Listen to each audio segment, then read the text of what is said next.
Good morning students. आज हम class 12 geography NCERT book chapter number 2 विश्व जनसंख्या वितरण घनत्व और वृद्धि इस चैप्टर के क्वेश्चन आंसर्स डिस्कस करेंगे। तो हमारा क्वेश्चन नंबर 1 है, जनांकीय चक्र क्या है?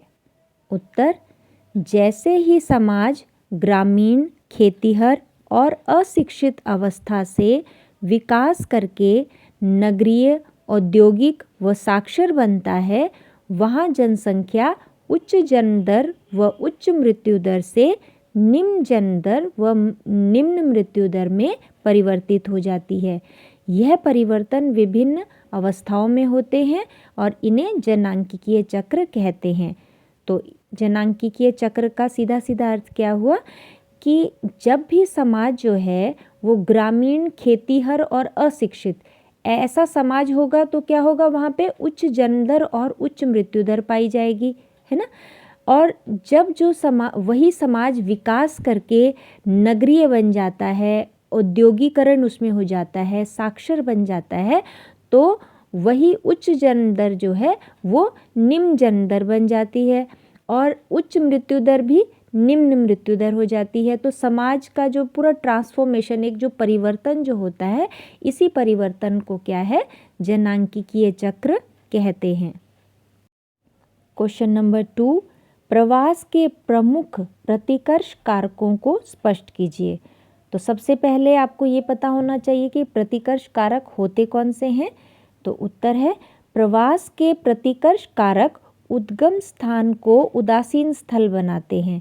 इन कारणों की वजह से लोग अपने मूल स्थान को छोड़कर चले जाते हैं। तो प्रतिकर्ष कारक मतलब कि वे कारक जो कि व्यक्ति को अपना मूल स्थान छोड़ने पर मजबूर करते हैं, तो वे प्रतिकर्ष कारक होते हैं। तो इनमें से कौन कौन से मुख्य कारण कौन कौन से हैं? जैसे रहन सहन की निम्न दशाएं, महामारियां, प्रतिकूल जलवायु, प्राकृतिक विपदाएं या प्राकृतिक आपदाएं, आर्थिक पिछड़ापन या फिर राजनीतिक परिस्थितियां या राजनीतिक अस्थिरता। तो ये सभी जो हैं, ये सभी क्या हैं, प्रतिकर्ष कारक हैं जो कि व्यक्ति को अपना उद्गम स्थान या अपना मूल स्थान छोड़ने पर मजबूर करते हैं। क्वेश्चन नंबर 3, प्रवास के प्रमुख अपकर्ष कारकों को स्पष्ट कीजिए। तो सबसे पहले अपकर्ष कारक कौन से होते हैं? तो प्रवास के अपकर्ष कारक गंतव्य स्थान को उद्गम स्थान की अपेक्षा अधिक आकर्षक बनाते हैं। तो उद्गम स्थान यानी कि जहाँ पर से व्यक्ति जो है जो उसका मूल स्थान है, और गंतव्य यानी जहाँ पर कि वो प्रवास करने जा रहा है। ठीक है। तो जो मुख्य अपकर्ष कारक हैं वो कौन कौन से हैं? वो हैं काम के बेहतर अवसर या फिर हम कह सकते हैं रोजगार की सुविधा, रहन सहन की अच्छी दशाएं, शांति व स्थायित्व, अनुकूल जलवायु और जीवन व संपत्ति की सुरक्षा, या हम इसको सुरक्षित समाज भी कह सकते हैं। तो ये सभी जो कारक हैं ये क्या हैं? ये गंतव्य स्थान को उद्गम स्थान की अपेक्षा अधिक आकर्षित बनाते हैं। तभी व्यक्ति जो है अपना मूल स्थान छोड़कर उस स्थान की ओर प्रवास करता है। नाउ क्वेश्चन नंबर 4, जनसंख्या परिवर्तन के प्रमुख कारकों को स्पष्ट कीजिए। तो सबसे पहले आपको ये पता होना चाहिए कि जनसंख्या परिवर्तन क्या होता है। तो जनसंख्या में किसी भी प्रकार की वृद्धि, चाहे वो धनात्मक हो या ऋणात्मक वृद्धि हो, तो उसे जनसंख्या परिवर्तन कहा जाता है। यानी कि एक तरह से हम कह सकते हैं चेंज इन पॉपुलेशन। ठीक है। तो उत्तर है इसका, जनसंख्या परिवर्तन के मुख्य कारण जो हैं वो कौन कौन से हैं? इसके प्रमुख जो हैं 3 कारण हैं या कारक भी कह सकते हैं। तो वो हैं जन्म दर, मृत्यु दर और प्रवास। तो जन्म दर क्या है? अघोषित जन्म दर को प्रति 1000 स्त्रियों द्वारा जन्म दिए गए जीवित बच्चों के रूप में व्यक्त किया जाता है, और इसके उच्च होने या निम्न होने पर जनसंख्या पर इसका सीधा सीधा प्रभाव पड़ता है। नेक्स्ट है मृत्यु दर। तो मृत्यु दर भी जनसंख्या परिवर्तन में सक्रिय भूमिका निभाती है। जनसंख्या परिवर्तन केवल जन्म दर से ही नहीं अपितु घटती मृत्यु दर से भी होती है। उसके बाद थर्ड जो है प्रवास, तो प्रवास के द्वारा जनसंख्या के आकार में परिवर्तन होता है। इसके अंतर्गत उद्गम स्थान को छोड़कर जाना व गंतव्य स्थान पर जाकर बसना दोनों सम्मिलित हैं। तो प्रवास स्थायी और मौसमी दोनों प्रकार का हो सकता है और यह जनसंख्या परिवर्तन में योगदान देता है। तो ये जो तीनों कारक हैं ये क्या हैं, जनसंख्या परिवर्तन के मुख्य कारक हैं, या यही वो कारण हैं जो कि रिस्पॉन्सिबल हैं जनसंख्या में किसी भी तरह का जो परिवर्तन या चेंज आ रहा है उसके लिए। नाउ क्वेश्चन नंबर 5, किसी क्षेत्र में जनसंख्या वृद्धि व ह्रास के प्रमुख कारणों को स्पष्ट कीजिए। तो उत्तर है, किसी देश की जनसंख्या वृद्धि वहाँ के आर्थिक विकास पर धनात्मक व ऋणात्मक दोनों प्रकार के प्रभाव डाल सकती है। तो जनसंख्या में किसी भी प्रकार की, चाहे वो धनात्मक वृद्धि हो या ऋणात्मक वृद्धि हो, वो उस देश की अर्थव्यवस्था पे, उस देश के आर्थिक विकास पर प्रभाव डालती है। तो इसी को आगे डिस्कस करते हैं। जनसंख्या वृद्धि से उत्पन्न समस्याएं कौन कौन सी हैं? सबसे पहला है संसाधनों पर अतिरिक्त भार। तो जितनी देश की जनसंख्या अधिक होगी तो देश के जो संसाधन होंगे उन पर भी उसका अत्यधिक भार पड़ेगा या उनका एक्सेसिव यूज़ होगा, उनका बहुत अधिक यूज़ होगा, जिससे कि वो संसाधन जो हैं वो धीरे धीरे समाप्त होने लगेंगे। दूसरा है संसाधनों का तीव्र गति से ह्रास। तो जैसे मैंने अभी पहले पॉइंट में बताया कि जब संसाधनों का पर अत्यधिक भार पड़ेगा तो उनका क्या होने लगेगा, धीरे धीरे वो ख़त्म होने लगेंगे। और आगे है जनसंख्या के भरण पोषण में कठिनाई। और जितनी बड़ी जनसंख्या होगी तो सबसे बड़ी कठिनाई होती है उसके भरण पोषण की, ठीक है, यानी कि प्रत्येक व्यक्ति को हर एक प्रकार की जो सुविधा है उसको जुटा पाना या उसके लिए हर तरह की सुविधा जो है वो अवेलेबल करा पाना काफ़ी कठिन होता है। और उसके बाद है विकास की गति का अवरुद्ध होना। तो जिस भी देश में जनसंख्या अधिक होगी तो वहाँ पे क्या होगा, विकास की गति जो है वो अवरुद्ध होगी, यानी विकास जो है वो तीव्र गति से नहीं हो पाएगा, क्योंकि एक बहुत बड़ी जनसंख्या है जिसका भरण पोषण किया जाना है, ठीक है। और उसके बाद है जनसंख्या ह्रास के परिणाम। तो जनसंख्या अगर कम हो तो उसके क्या परिणाम होते हैं, तो वो है संसाधनों का पूर्ण उपयोग नहीं हो पाता। सबसे पहला तो ये है कि देश में अगर अनेक प्रकार के संसाधन हैं तो उनका पूर्णतः उपयोग नहीं हो पाएगा अगर जनसंख्या जो है वो कम होगी तो। नेक्स्ट है समाज की आधारभूत संरचना स्वयं ही अस्थिर हो जाती है।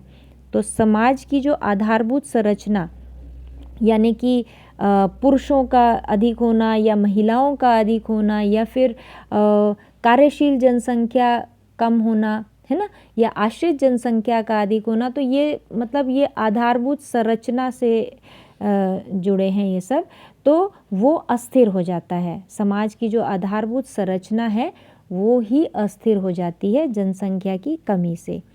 फिर है देश का भविष्य अनिश्चित हो जाता है, ठीक है। तो मतलब जो मानव है वो भी देश का एक संसाधन है ना। तो इसलिए जिस देश में जनसंख्या ह्रास होगा या जनसंख्या में जो है वो ऋणात्मक वृद्धि होगी तो वहाँ पे क्या होगा, वहाँ का उस देश का भविष्य जो है वो अनिश्चित हो जाएगा। क्वेश्चन नंबर 6, जनसंख्या घनत्व के आधार पर विश्व के विभिन्न भागों का वर्गीकरण कीजिए या विभिन्न क्षेत्रों का वर्गीकरण कीजिए। तो इसमें जो है जनसंख्या घनत्व के आधार पे विश्व को जो है वो 3 भागों में हम बांट सकते हैं। उच्च घनत्व वाले क्षेत्र, साधारण या मध्यम घनत्व वाले क्षेत्र और विरल जनसंख्या घनत्व वाले क्षेत्र। तो सबसे पहला है उच्च जनसंख्या घनत्व वाले क्षेत्र, जहाँ पे कि औसत जो है वो 200 व्यक्ति प्रति वर्ग किलोमीटर या इससे अधिक होती है जनसंख्या घनत्व। तो वो कौन कौन से क्षेत्र हैं, वो हैं दक्षिण एशिया और दक्षिण पूर्वी एशिया, पश्चिमी यूरोप और उत्तरी अमेरिका के पूर्वी तटीय प्रदेश। ठीक है।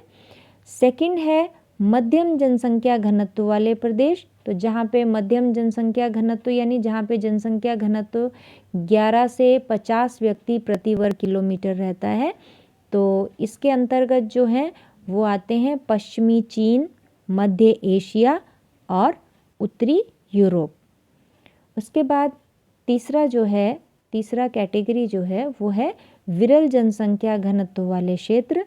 तो ऐसे क्षेत्र जहाँ के औसत जनसंख्या घनत्व जो है वो एक व्यक्ति प्रति वर्ग किलोमीटर से भी कम है, तो ऐसे प्रदेश जो हैं वो विरल जनसंख्या घनत्व वाले क्षेत्र कहलाए जाते हैं। और इसके अंतर्गत जो है उत्तरी व दक्षिणी ध्रुवीय प्रदेश और उष्ण व शीत मरुस्थल और विषुवत रेखीय क्षेत्र, तो ये क्षेत्र जो हैं वो विरल जनसंख्या घनत्व वाले क्षेत्रों के अंतर्गत आते हैं। नेक्स्ट क्वेश्चन नंबर 7 है जनांकीय संक्रमण की 3 अवस्थाओं की विवेचना कीजिए। तो आपको जनांकीय चक्र पहले क्वेश्चन में समझाया गया था कि जनांकीय चक्र क्या होता है, और अब है जनांकीय संक्रमण की 3 अवस्थाएं। तो इसकी जो 3 अवस्थाएं हैं वो इस प्रकार से हैं। प्रथम अवस्था, तो प्रथम अवस्था यानी कि उच्च जन्म दर और उच्च मृत्यु दर। ठीक है। तो इस अवस्था में जन्म दर और मृत्यु दर दोनों उच्च होती हैं, जनसंख्या वृद्धि धीमी होती है और अधिकतम लोग प्राथमिक व्यवसाय में लगे होते हैं। तो ये जो स्थिति है, जो प्रथम अवस्था है, ये कौन से देश होते हैं? ये पिछड़े देश होते हैं। उदाहरण के लिए हम यहाँ पे बांग्लादेश का नाम दे सकते हैं। फिर है द्वितीय अवस्था। तो